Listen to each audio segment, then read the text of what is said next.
உங்கள் அனைவருக்கும் என்னுடைய பணிவார்ந்த வணக்கத்தை தெரிவித்துக் கொள்கிறேன். இந்த வாய்ப்பை எனக்கு வழங்கிய தயாரிப்பாளருக்கும் இயக்குனர் இருவருக்கும் முதலில் என்னுடைய நெஞ்சார்ந்த நன்றியை உரித்தாக்குகிறேன். நேர நெருக்கடிதான். 12 மணிக்கு இன்னொரு நிகழ்வில் நான் பங்கேற்க ஒப்புதல் அளித்திருக்கிறேன். விரைந்து செல்ல வேண்டும் என்கிற ஒரு பதற்றத்தில் உங்கள் முன்னால் நிற்கிறேன். நெஞ்சு பொறுக்குதில்லையே என்னும் இந்த தலைப்பே திரைப்பட தயாரிப்பாளருக்கும் இயக்குநர்களுக்கும் எத்தகைய சமூக பொறுப்புணர்வு இருக்கிறது என்பதை நமக்கு உணர்த்துகிறது. இந்த தலைப்பை தேர்வு செய்ததிலிருந்தே அவர்கள் சமூக பொறுப்புள்ளவர்கள் என்பதை நம்மால் உணர முடிகிறது. மகாகவி பாரதி எவ்வளவோ பாடல்களை பாடியிருக்கிறார். தேசிய உணர்ச்சிகளை தூண்டியிருக்கிறார். இன்னும் அவருடைய பாடல்கள் உயிர்ப்போடு இருக்கின்றன. அவற்றில் மிகவும் உயிர்ப்பான வரிகளில் ஒன்று, நெஞ்சு பொறுக்குதில்லையே இந்த நிலைகெட்ட மாந்தரை நினைத்தாலே என்கிற இந்த சொற்றொடர்கள். இது மிகவும் புகழ்பெற்ற சொற்றொடர். இலக்கிய தளத்தில் மட்டுமல்ல, சமூக தளத்தில், அரசியல் தளத்தில் அனைவரும் அறிந்த ஒரு சொற்றொடர். நிலைகெட்ட மாந்தர் என்று அவர் குறிப்பிடுகிறார் பாரதியார். ஆங்கிலத்திலே ஒரு ஸ்டெடி இல்லாதவன் சொல்லுவான். அவன் எதுலேயும் ஸ்டெடியாக இருக்க மாட்டான். ஒரு பிடிப்பு இருக்காது, ஒரு உறுதிப்பாடு இருக்காது, ஒரு நிலையான மனநிலை கொண்டவன் இல்லை அப்படின்னு சொல்லுவோம். யாராவது ஒன்று சொன்னால் உடனே அவன் மாறி போயிடுவான் மனசு. நாம் ஒன்று சொன்னோம்னா அதுக்கு தகுந்த மாதிரி அதுக்கு ஈல்டாயிடுவான். அப்படிப்பட்ட மனிதர்களைத்தான் நிலைகெட்ட மாந்தர் என்று பாரதி சொல்லுகிறார். ஒரு முடிவெடுத்தால் அதில் உறுதியாக இருக்க வேண்டும். ஒரு கொள்கையை ஏற்றுக்கொண்டால் அதில் உறுதியாக இருக்க வேண்டும். ஒவ்வொருவரும் ஒவ்வொரு கருத்தை சொல்லுகிற போது அதற்கேற்ப மாறிவிடக்கூடாது. நம்முடைய நிலைப்பாட்டில் நாம் நம்பிக்கை கொள்ள வேண்டும். அப்படி இல்லை என்றால் அப்படிப்பட்ட மனநிலை உள்ளவர்களை நிலைகெட்ட மாந்தர் என்று நாம் புரிந்து கொள்ளலாம். பாரதி கோபத்தோடு தான் இதை சொல்லுகிறான், ஆதங்கப்பட்டுத்தான் சொல்லுகிறான். மானுட உளவியல் இப்படிப்பட்டதாக இருக்கிறதே என்ற வேதனையை வெளிப்படுத்துகிறான். எல்லா தளங்களிலும் இது பொருந்தும். வெறும் சமூக தளத்தில் மட்டுமல்ல, மனித இயல்பாக இது இருக்கிறது. தமிழர்களுக்கு மட்டுமல்ல, உலகம் முழுவதும் இருக்கிறது. அதனால்தான் பல்வேறு பிரச்சனைகளை நாம் எதிர்கொள்ள நேரிடுகிறது. அப்படி மகாகவி எந்த பொருளில் ஆதங்கப்பட்டானோ, தன்னுடைய வேதனையை வெளிப்படுத்தக்கூடிய இந்த வரிகளை பதிவு செய்தானோ, அதை உள்வாங்கி கொண்டு அதே உணர்வோடு அதே ஆதங்கத்தை வெளிப்படுத்தக்கூடிய வகையில் சமூக பொறுப்புணர்வோடு இயக்குநர்களும் சரி, தயாரிப்பாளரும் சரி ஒன்றாக கூட்டு சேர்ந்து இதை உருவாக்கியிருக்கிறார்கள். இயக்குனர் பேசும்போதும் தயாரிப்பாளர் பேசும்போதும் ஒன்றை சொன்னார்கள், எங்களுக்கு எந்த வணிக நோக்கமும் இல்லை. ஒரு படம் எடுத்தாலும் அது சமூகத்திற்கு நலம் பயக்கக்கூடியதாக இருக்க வேண்டும். அது கிறிஸ்துதாஸ் அவர்களின் ஒப்புதல் வாக்குமூலம். அதே போல இங்கே ராய்ஸ்டன் பேசுகிற போது சொன்னார், அடுத்த வாய்ப்பு எனக்கு கிடைக்கிறதோ கிடைக்கவில்லையோ, ஒரு படம் நாங்கள் எடுத்தாலும் அந்த படம் ஒரு சோஷியல் மெசேஜ் கன்வே பண்ணக்கூடியதாக இருக்க வேண்டும், சமூகத்திற்கான ஒரு செய்தியை சொல்லக்கூடியதாக இருக்க வேண்டும், அதுதான் எங்களுடைய நோக்கம் என்று அவர் இங்கே தன்னுடைய உணர்வுகளை வெளிப்படுத்தினார். ஆக இந்த படத்தை தயாரித்திருக்கக்கூடிய அனைவருமே, உருவாக்கி இருக்கக்கூடிய அனைவருமே, இதில் ஈடுபட்டு பணியாற்றி இருக்கக்கூடிய அனைவருக்குமே இந்த சமூகத்தில் ஒரு முற்போக்கான மாற்றம் நிகழ வேண்டும், நல்ல மாற்றம் நிகழ வேண்டும் என்கிற ஒரு கவலை இருப்பது வெளிப்படுகிறது. இளம் தலைமுறையினருக்கு இப்படிப்பட்ட ஒரு பொறுப்புணர்வு இருப்பது நமக்கு நம்பிக்கையை தருகிறது. அதற்காக முதலில் உங்களை நான் பாராட்டுகிறேன். உங்கள் உணர்வுகளையும் உங்களுடைய பொறுப்புணர்வுகளையும் உங்களுடைய பார்வையையும் நான் பாராட்டுகிறேன். அது ஒரு நல்ல கிளியர் மெசேஜ். லவ் என்பது உலகம் முழுவதும் திரைப்படங்களுக்கான ஒரு கருப்பொருள். தமிழ் திரைப்படத்திற்கு மட்டுமல்ல, உலகம் முழுவதும் எல்லா திரை உலகங்களும் காதலை மையப்படுத்தி பல்லாயிரக்கணக்கான திரைப்படங்கள் படைக்கப்பட்டிருக்கின்றன, வெளிவந்திருக்கின்றன. இன்னும் இது கருப்பொருளாகவே இயங்கிக் கொண்டே இருக்கும். இன்னும் பல ஆயிரம் படங்கள் வந்து கொண்டே இருக்கும். அவ்வளவு பெரிய ரிசோர்ஸ் லவ் என்பது. அதை ஒவ்வொரு கோணத்தில் ஒவ்வொருவரும் பார்க்க முடியும். அதற்கு ஒரு மல்டி டைமென்ஷன் இருக்கிறது. காலத்திற்கேற்ப அதை வெவ்வேறு கோணங்களில் நாம் பார்க்க முடியும், மக்களிடத்தில் அதை காட்ட முடியும். இவர்கள் அந்த காதலை வணிக பொருளாக பார்க்காமல் சமூக மாற்றத்திற்கு பயன்படுத்தக்கூடிய ஒரு கருவியாக, ஒரு உந்து சக்தியாக பயன்படுத்த வேண்டும். சமூகத்தில் இருக்கிற யதார்த்த நிலைதான். அதை எப்படி முற்போக்கு பார்வையோடு பொருத்தி மக்களிடத்திலே வெளிப்படுத்துவது, காட்டுவது என்கிற அந்த முயற்சியில் ஈடுபட்டு இருக்கிறார்கள். காதல் மனிதன் தோன்றிய காலத்திலிருந்து இருக்கிறது. மனித குலத்துக்கு மட்டுமல்ல, எல்லா உயிரினங்களிடமும் இருக்கிற ஒரு உணர்வு அது. அது ஒரு எமோஷன், அது ஒரு சென்டிமெண்ட், அது ஒரு இயல்பான பண்பு. அது வலிந்து யாராலும் உருவாக்க முடியாது. காய் எப்படி கணிகிறது, அது ஒரு இயல்பான பண்பு, அதுதான் இயங்கியல். அதை போல காதல் என்பதும் ஒரு இயங்கியல் பண்பு. அது ஒரு டயலெக்டிக் கேரக்டர். அது யாரும் ஆர்டிஃபிஷியலாக உருவாக்க முடியாது. ஒருத்தர் நல்லா நீட்டாக ட்ரெஸ் பண்ணிட்டானாக்கா அவன் உடனே காதலிக்கப்படுவான்னு அர்த்தம் கிடையாது. ஒரு பெண் நல்ல அழகாக தன்னை தோற்றப்படுத்திக் கொள்கிறாள் என்பதனால் அவளை எல்லோரும் காதலிப்பார்கள் என்று பொருள் அல்ல.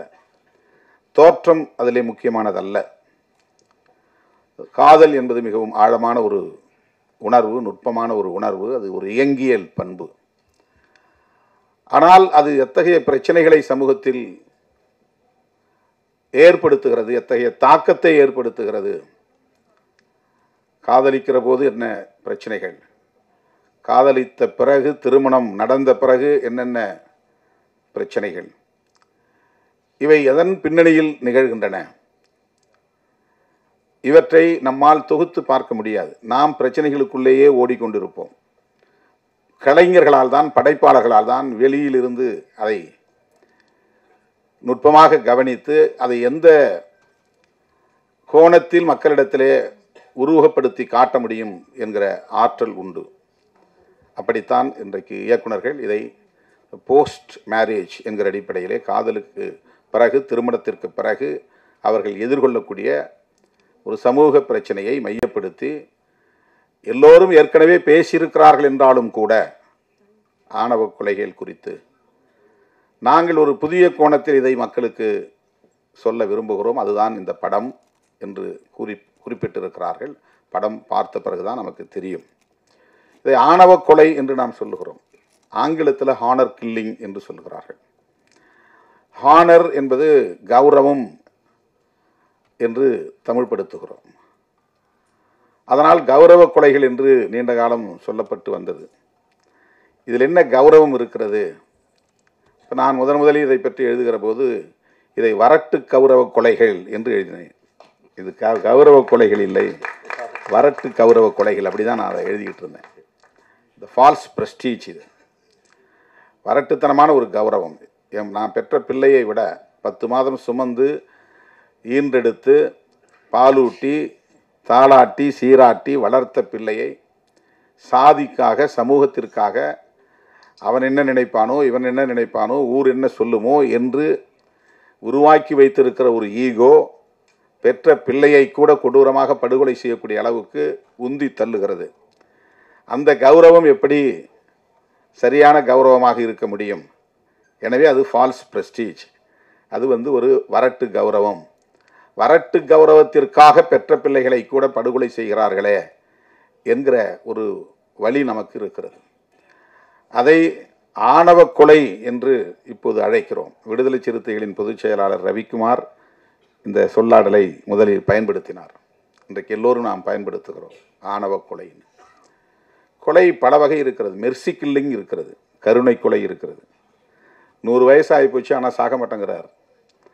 அவரால் எழுந்திருக்க முடியல, படுக்கையிலே மலஜலம் கழிக்கிறார், சுத்தம் செய்ய முடியல, உணவும் சரியாக உள்வாங்கலை, ஆனால் உயிர் கிடக்கு.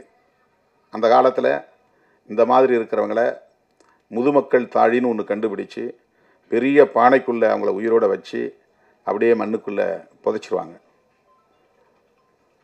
கருணை கொலை அது. ஏன்னா அவங்க சாக மாட்டாங்க, இயற்கையாக சாக மாட்டாங்க. அப்போல்லாம் இந்த மாதிரி ஊசி போட்டு கொள்வது, மருந்து கொடுத்து கொள்றதுன்னு இல்லை. உயிரோடு இருப்பாங்க, ஆனால் ஒரு பானைக்குள்ளே வச்சு மூடிவாங்க. இன்றைக்கும் கிராமப்புறங்களில்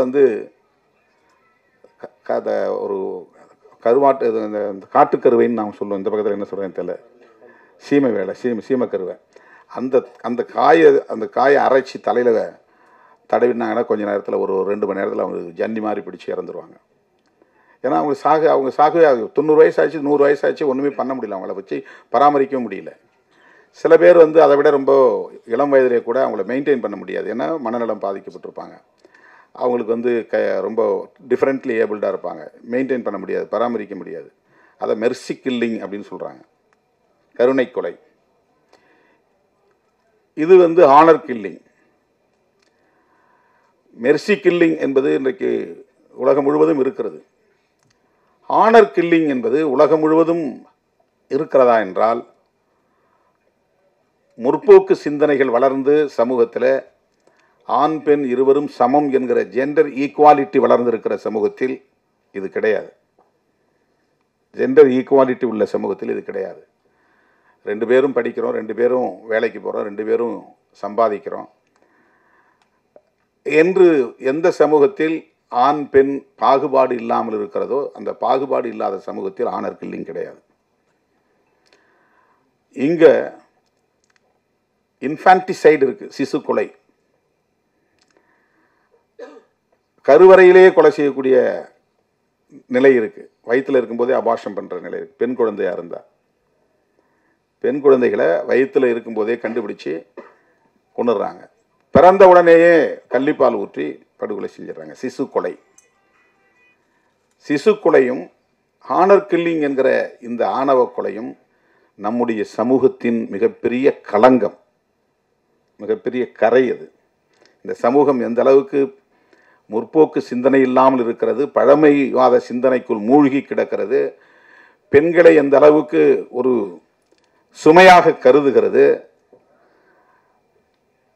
ஆணாதிக்கம் இந்த அளவுக்கு இங்கே மேலோங்கி இருக்கிறது, இது போன்ற மூட நம்பிக்கைகள் எந்த அளவுக்கு இங்கே மலிந்து கிடக்கிறது என்பதற்கு இந்த 2ம் சான்று. ஹானர் கில்லிங் என்கிற ஆணவ கொலையும் சிசு கொலையும் என்னுடைய அனுபவத்திலிருந்து சொல்லுகிறேன், இந்தியாவில் தான் அதிகம். வேற எங்கே இருக்கிறதா எனக்கு தெரியல. நம்முடைய நாட்டில்தான், நம்முடைய தேசத்தில்தான் இவை 2ம் மிக அதிகமாக இன்றும் சாட்சியங்களாக இருக்கின்றன. இப்போ இந்த 2ஐயும் நாம் அழித்தொழிக்க வேண்டும், துடைத்தெறிய வேண்டும். இப்போ ஜெண்டர் ஈக்குவாலிட்டி என்கிற ஒரு விழிப்புணர்வு நமக்கு தேவை. இப்போ லவ் சப்ஜெக்டை பேசுகிற போது இப்போ அவர் அண்ணன் கலைப்புலி சேகர் ரொம்ப அருமையான ஒரு கருத்தை சொன்னார். எனக்கு 44 வயசு, நான் 44 வயசில் ஒரு ஹீரோவாக நடித்தேன். இப்போ என்னுடைய வயதுக்கு தகுந்த மாதிரி தான் நான் படத்தில் கூட என்னை தோற்றப்படுத்தணும். இப்போ நான் எனக்கு இணையாக நடித்த நாயகியை நான் தொடவே இல்லை, தாலி கட்டினதோட சரி. இது என்னென்னா, பெண்களை எப்படி மதிக்கிறோங்கிற ஒரு உணர்வை வெளிப்படுத்தக்கூடிய ஒரு சான்று, அந்த அந்த அந்த புரிதல். இதுதான் ஜெண்டர் ஈக்குவாலிட்டிக்கான மிக முக்கியமான ஒரு புள்ளி. அது பெண்களை வெறும் கமாடிட்டியாக பார்க்கக்கூடாது, ஒரு கமர்ஷியல் கமாடிட்டியாக பார்க்கக்கூடாது. அவங்கள ரொம்ப செக்ஸியாக காட்டி படத்தை நல்லா விலை போக வச்சிடலாம் அப்படின்னு ஒரு தயாரிப்பாளரோ ஒரு இயக்குனரோ பார்க்கக்கூடாது.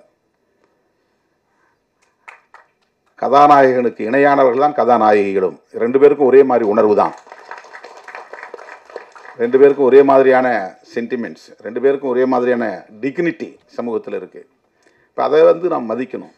எந்த சமூகத்தில் ஜெண்டர் ஈக்குவாலிட்டி இல்லையோ அந்த சமூகத்தில் இந்த ஆனர் கில்லிங்கும் இருக்கும், ஆணவ கொலையும் இருக்கும், சிசு கொலையும் இருக்கும். இப்போ இதை வந்து நம்ம விவாதிக்க வேண்டியிருக்கிறது, பேச வேண்டியிருக்கிறது, உரையாடலுக்கு உட்படுத்த வேண்டியிருக்கிறது. ஏற்கனவே நிறைய பேர் ஆனர் கில்லிங்கை பற்றி படம் எடுத்துட்டாங்களே, மறுபடியும் எதுக்குன்னு. இன்னும் நூற்றுக்கணக்கான திரைப்படங்கள் தேவைப்படுகின்றன இந்த உரையாடல்களை நிகழ்த்துவதற்கு. வெவ்வேறு ஆங்கிளில் வெவ்வேறு கோணங்களில் இதை வந்து நம்ம பேச வேண்டியிருக்கிறது. இதில் என்ன, ஏன் இதை வந்து நாம் வந்து வேண்டாம் சொல்கிறோம்? இப்போ பெற்றவங்களுக்கு கேட்டால் அவங்க சைட்லேருந்து இப்படி திரைப்படங்களுக்கு சொல்கிறவங்க இருக்காங்க, நீ பெண்ணை பெற்றுப்பார், வளர்த்துப்பார், அப்போ தான் உனக்கு தெரியும். யாரும் அப்படிலாம் நினச்சி இந்த பெண்ணை காதலிச்சா அவங்க வீட்டு சொத்து அள்ளிக்கிட்டு போகலாம், அந்த பெண்ணை காதலிச்சா சாதியை ஒழிச்சலாம், அப்படிலாம் யாரும் பண்ணுறது கிடையாது. அப்படிலாம் பண்ண முடியாது. அதெல்லாம் ரொம்ப கற்பிதம். அது கற்பிதம். காதல் இயல்பாக தோன்றுகிறது, ஆனால் அது நம்மளால் ஏற்றுக்கொள்ள முடியாது. ஏற்றுக்கொள்ள முடியாமல் இருக்கிறது காரணம் ஏற்கனவே இங்கே இருக்கக்கூடிய சோசியல் ஸ்ட்ரக்சர், சமூக கட்டமைப்பு. ஒவ்வொருத்தருக்கும் ஒவ்வொரு விதமான ஒரு கௌரவம் இங்கே நம்ம பிறக்கிறது முன்னாடியே இங்கே கட்டமைச்சிருக்கிறாங்க. நாம் யாரும் விண்ணப்பம் போட்டு இந்த சாதிக்குள்ளே இந்த அப்பாவுக்கும் இந்த அம்மாவுக்கும் பிறக்கணும்னு நம்ம பிறக்கலை. நம்ம ஒரு சிசுவாக பிறக்கிறோம், இந்த சமூகம் முத்திரை குத்துது. பிறந்த உடனே ஒரு பிராண்ட், இவன் இந்த ஏரியாவில் பிறந்திருக்கிறான், இவன் என்ன சமூகத்தில் பிறந்திருக்கான், நீ இந்த சமூகம் தான். அவன் விருப்பம் இல்லாமலே அவனுக்கு ஒரு முத்திரை இந்த சமூகம் குத்துகிறது, இந்த சாதி என்று முத்திரை குத்துகிறது. இப்போ சாதி தொடர்பான ஒரு கௌரவம் இங்கே, ஒரு வரட்டு கௌரவம் இங்கே கட்டமைக்கப்பட்டிருக்கு. இப்போ அது உடையாமல் வந்து இதெல்லாம் தடுக்க முடியாது. அவங்களுக்கு ஒரு சோஷியல் இன்செக்யூரிட்டி இருக்குது. அவங்க என்ன நினைக்கிறாங்க, வேலைக்கு போகிறதாலும் குழைச்சி பழைக்கக்கூடியவங்களாக இருந்தாலும் பக்கத்தில் இருக்கிறவங்க அக்கத்தில் இருக்கிறவங்க நம்ம குடும்பத்தை கேவலமாக பேசுவாங்களே அப்படின்னு அவங்க ஃபீல் பண்ணுறாங்க. அவங்க ஏன் பெத்த பிள்ளையை கொல்ல வேண்டிய தேவை இருக்குது, ஏன் தேடிக்கிட்டு போய் கூலிப்படையை வச்சு கொலை செய்கிறாங்க? அவங்க மத்தியில் உருவாக்கி வைத்திருக்கிற ஒரு பிரம்மை, சாதி தொடர்பான, சமூகம் தொடர்பான, குடும்பம் தொடர்பாக இந்த சமூகம் ஏற்கனவே ஒன்றை உருவாக்கி வைத்திருக்கிறது, கட்டமைத்து வைத்திருக்கிறது. அது அவங்களுக்கு ஒரு இன்செக்யூர் ஃபீலிங், ஒரு பாதுகாப்பற்ற உணர்வை தருகிறது. இது என்னுடைய கௌரவ பிரச்சனை, இந்த சாதிக்காரனோட என் பிள்ளை ஓடிட்டா. ஒரே சமூகத்துக்குள்ளே காதலிச்சு ஓடினா கூட அதை கௌரவ குறைவாக நினைப்பாங்க. ஒரே சமூகத்துக்குள்ளே, சாதி மட்டும் கிடையாது, ஒரே சமூகத்துக்குள்ளே ஒரே சாதிக்குள்ளே ஒரே தெருவுக்குள்ளே காதலிச்சு ஓடினா அவனை இழுத்துட்டு ஓடிட்டாவ, அப்போ கூட அவன் இழுத்துட்டு ஓடிட்டான்னு யாரும் சொல்ல மாட்டாங்க. சமூகத்தில் யதார்த்தமாக இருக்கிறதே பெண்களை தான் இழிவாக பேசுவாங்க. அவனை இழுத்துட்டு ஓடிட்டாவ, அவங்க வந்து அரேஞ்சு மேரேஜ் இல்லை, விருப்பப்பட்டு ஒருத்தருக்கு ஒருத்தர் பார்த்து சாதகம் பார்த்து பொருத்தம் பார்த்து திருமணம் நடந்தால் தான் மரியாதை. சாதகம் பார்க்காம பொருத்தம் பார்க்காம ஒருத்தருக்கு ஒருத்தர் குடும்பத்தை போய் விசாரிக்காமல் பையனும் பொண்ணும் முடிவு பண்ணிட்டாக்கா அவ்வளவு பழியும் பெண் மேலே தான் விடும். ஓடி போயிட்டா, ஒருத்தனை இழுத்துக்கிட்டு ஓடி போயிட்டா. இது வந்து சாதி விட்டு சாதி தான் நிகழ்கிறது இல்லை, ஒரே சமூகத்துக்குள்ளேயே நிகழுது. எனவே இது எதனால் நிகழ்கிறது? இந்த சமூகம் நமக்கு ஒரு ஏற்கனவே ஒரு பிரம்மையை இங்கே கட்டமைத்திருக்கிறது. இதுதான் உன்னுடைய சமூக கௌரவம், சாதி கௌரவம், உன் குடும்ப கௌரவம் என்ற ஒரு நிலையை இங்கே ஏற்படுத்தியிருக்கு. அந்த மேல் கட்டுமானம் இருக்கு பாருங்க, அந்த சூப்பர்ஃபிஷியல் ஸ்ட்ரக்சர், அந்த மேல் கட்டுமானம் இருக்கு பாருங்க. இது வந்து ஒரு மேல் கட்டுமானம் தான், இந்த மாதிரி ஒரு பிரம்மையை உருவாக்கி வைத்திருப்பது. இதை தகர்க்க வேண்டுமானால் அடிப்படையில் இருக்கிற இன்இக்வாலிட்டி என்கிற சமத்துவமின்மை என்கிற அந்த பேசிக் ஸ்ட்ரக்சர் உடைக்கணும். இது சூப்பர்ஃபிஷியல் கிடையாது. எது சாதி அடிப்படையிலான பாகுபாடு இருக்கிறதே அது சூப்பர்ஃபிஷியல் கிடையாது, மேல் கட்டுமானம் இல்லை, அது அடிக்கட்டுமானது. இப்போ அது உடையணும்னு சொன்னால் ஐடியாலஜிக்கலாக நாம் வந்து விவாதிக்க வேண்டிய தேவை இருக்கிறது. எது சரி எது தவறு, அப்படிப்பட்ட உரையாடல்களுக்கான ஒரு வாய்ப்பாகத்தான் இந்த திரைப்படங்களை நாம் பார்க்கிறோம். அந்த விஷன் இருக்கிற இயக்குனர்களால் தான் அதை படைக்க முடியும். அது ஒரு ரேடிக்கல் திங்கிங் இருக்கணும், ரேடிக்கல் தாட்ஸ் இருக்கணும், ஒரு முற்போக்கான சிந்தனை என்பது இருக்கணும். ராய்ஸ்டன் பேசியதிலிருந்தும் கிறிஸ்தாஸ் பேசியதிலிருந்தும் அவர்கள் நல்ல முற்போக்கான சிந்தனையாளர்கள் என்பதை நம்மால் புரிந்து கொள்ள முடிகிறது. இதெல்லாம் பாருங்க, அவங்க மதம் கடந்து ஒருத்தர் ரகுமான் ஒளிப்பதிவாளர் முஸ்லீம், தயாரிப்பாளர் கிறிஸ்துதாஸ், தினேஷ் கவி தினேஷ், ஒரு அடையாளத்துக்கு சொல்கிறேன். ஆனால் அவங்கள்ட்ட அது கிடையாது. இப்போ நம்ம சொன்னாதான் அது புரியும். அவங்க அப்படி பார்த்து சேர்ந்துருக்க மாட்டாங்க. இதெல்லாம் எதனால் முடிகிறது? நம்மகிட்ட ஒரு நல்ல சிந்தனை, முற்போக்கான சிந்தனை, சமத்துவ சிந்தனை, ஜனநாயக சிந்தனை இருப்பதனால்தான் இணைந்து செயல்பட முடிகிறது. திரைப்படங்கிறது பல ஆளுமை உள்ளவர்கள், பல திறமை உள்ளவர்கள் ஒன்று சேர்ந்து உருவாக்கக்கூடிய ஒன்று. அதில் தயாரிப்பாளர்கள் படக்கூடிய தொல்லையை பற்றி சவுந்தரபாண்டியன் அவர்கள் சொல்லிக் கொண்டிருந்தார். அண்ணன் கலைப்புலி சேகர் அவரும் சொல்லிக் கொண்டிருந்தார். மற்றவர்கள்லாம் அவங்களுக்கான சம்பளத்தை வாங்கிக்கிட்டு தான் வேலையை செய்கிறாங்க. நாங்கள் மொத்தத்தையும் போட்டுட்டு காத்துக்கிட்டு உட்காந்துருக்கணும். அது டிஸ்ட்ரிபியூஷனுக்கு பிறகு எங்களுக்கு கிடைச்சாலும் உண்டு, கிடைக்கலனாலும் உண்டு. நஷ்டம் ஏற்பட்டாலும் அந்த நஷ்டத்தை ஏற்றுக்கிறதுக்கு யாரும் தயார் இல்லை. இசையமைப்பாளர்னால் அவருக்கு என்ன தொகை கொடுத்துட்றோம், டைரக்டர்னால் அவருக்கு என்ன தொகையை கொடுத்துட்றோம், ஹீரோ என்னவோ அவருக்கு கொடுத்துட்றோம், ஹீரோயினுக்கு எவ்வளவோ கொடுத்துட்றோம். எல்லாத்துக்கும் போயிடுது. அதுக்கப்புறம் தான் அவங்க வேலைக்கே வராங்க, ஃபீல்டுக்கே வராங்க. ஆனால் படம் ரெடியாகி சென்சாருக்கு போய் ரிலீஸ் ஆகி அது டிஸ்ட்ரிபியூட்டரை வாங்கி அவங்களுக்கும் தயாரிப்பாளருக்கும் அதுக்கு பிறகு தான். இப்போ இந்த பிரச்சனையை யார் பேசுறது அப்படின்னு கேட்டார். அதுக்கு தான் நாங்கள் இருக்கிறோம். எங்களுக்கு நீங்கள் அதை சொல்லணும்.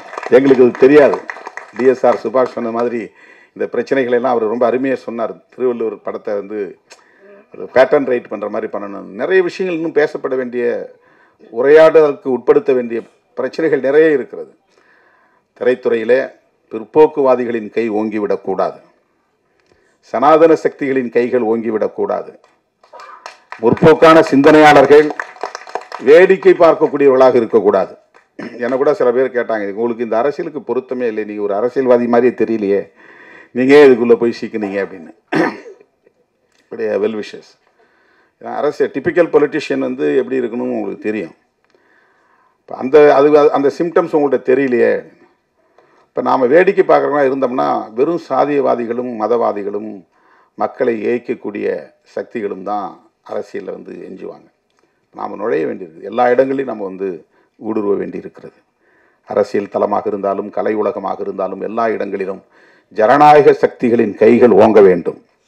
முற்போக்கு சிந்தனையாளர்கள் இங்கே இயக்குநர்களாக, தயாரிப்பாளர்களாக, ஒளிப்பதிவாளர்களாக, இசையமைப்பாளர்களாக, கதாநாயகர்களாக, கதாநாயகிகளாக வர வேண்டும். எங்கள் ஊருக்காரர் தம்பி சுதர்ஷன், திட்டக்குடிக்காரர், முதல் படம் இங்கே இசையமைத்திருக்கிறார் என்று அறிமுகமானார். அவருக்கு என்னுடைய வாழ்த்துக்கள். நான் அந்த ஊரில் தான் படிச்சிருக்கேன். எங்கள் ஊர்லேருந்து ஏற்கனவே இன்னொரு லப்பர் பந்துன்னு ஒரு திரைப்படத்தை ஒரு இயக்குனர் உருவாக்கியிருக்கிறார். அவரும் திட்டக்குடிக்காரர். ரொம்ப மகிழ்ச்சியாக இருக்கிறது. இந்த திரைப்படம் நல்ல சிந்தனை உள்ளவர்களால் உருவாக்கப்பட்டிருப்பதனால் மக்களிடையே மிகப்பெரிய வரவேற்பை பெறும், வெற்றி பெறும் என்று நான் நம்புகிறேன், நெஞ்சார வாழ்த்துகிறேன்.